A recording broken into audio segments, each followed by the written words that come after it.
Hola, ¿qué tal? Mi nombre es Gerardo Lima Molina y estas son las 13 preguntas de Paraíso Perdido.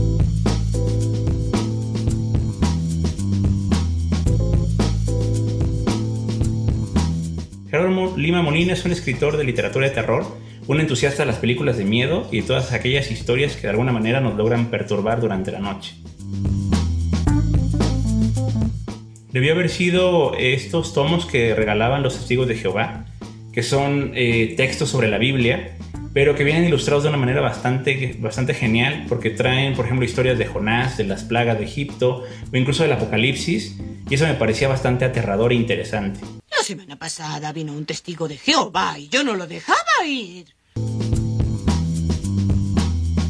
Debió haber sido de manera formal Nana, un cuento que retrata la historia de una chica japonesa que está estudiando en Guanajuato, y a partir de ahí pasan cosas bastante curiosas, ¿no? Es un texto muy onírico. Debió haber sido ese cuento que se publicó como tal en un periódico, y luego empecé a publicar, por ejemplo, en Playboy o en Ágora México. Sin embargo, el primer libro como tal fue de poesía, que se llama Ya no hay Tokiotas, que ganó un premio estatal de aquí.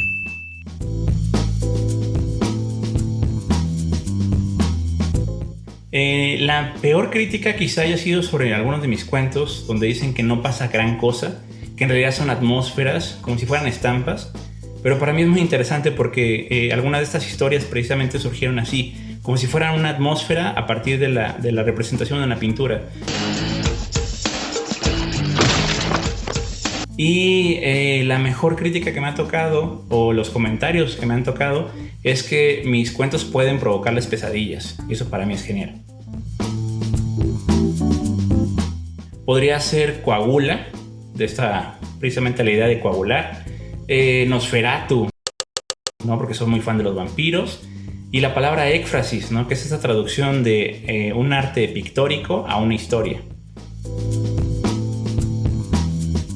Quizá al momento de escribir no, pero cuando me trabo, lo que yo hago es precisamente recurrir al baño, a la ducha. Cuando estoy bañándome, las historias van como cayendo poco a poco y todo aquello que de pronto se me traba va siendo deslizado, ¿no? Como si fuera una especie de pequeño ritual que permite que todas las cosas se limpien. Cuando salgo ya sé más o menos cómo va la historia. Estaba la pájara pinta a la sombra del verde limón, con el pico picaba la rama, con las alas se coge la flor.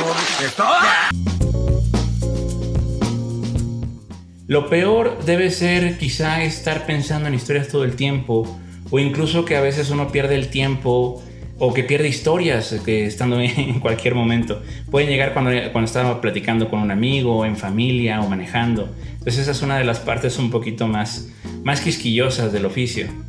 Y como tal, lo mejor es cuando uno puede transmitir alguna sensación, ya sea asombro o, por ejemplo, miedo en otra persona. Creo que es una de las mejores cosas que le pueden pasar a uno.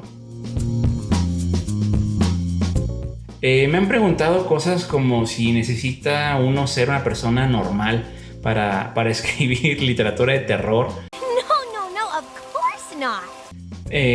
O si tengo algún ritual extraño, incluso si guardo algún cadáver en mi habitación, cosa que pues no es cierta.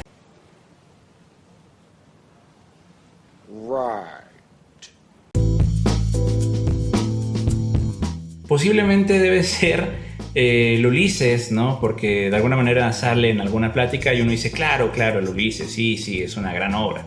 Y todavía es uno de mis grandes pendientes. Yo no estoy pensando tal cual en una regla, pero sí, por ejemplo, en incentivar el español mexicano, que me parece una de las lenguas más importantes o de las corrientes, digamos, del español más importantes en el mundo. ¿Yo reprobar español?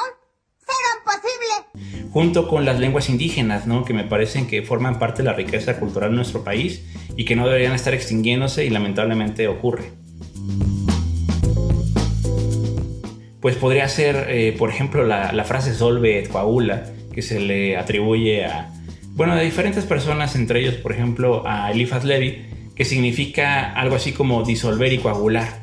Lo cual se me hace maravilloso porque alguien podría pensar que el cadáver que está ahí adentro se está disolviendo y en algún momento puede llegar a coagularse. Quizá yo le diría que se atreva por fin a ver It una película que me aterrorizó muchísimo tiempo con Tim Curry, porque le diría que se está perdiendo de todo un universo.